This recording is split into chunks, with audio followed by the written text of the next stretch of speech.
రాముడు ఇంకా అతని తమ్ముళ్ళు కూడా వశిష్ఠ మహర్షి యొక్క గురుకులంలో జాయిన్ అవుతారు. గురుకులం అంటే హాస్టల్ టైప్. అక్కడ స్టడీ అయ్యే వరకు ఇంటికి రాలేరు.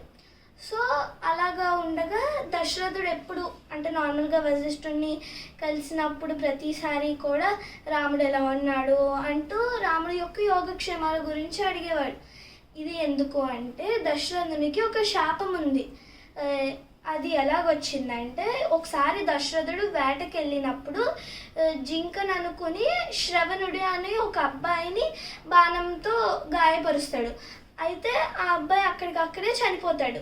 అయితే ఈ శ్రవణుడి యొక్క పేరెంట్స్ ఇద్దరు కూడా గుడ్డివారు కాబట్టి వాళ్ళిద్దరికి కూడా శ్రవణుడే దిక్కు.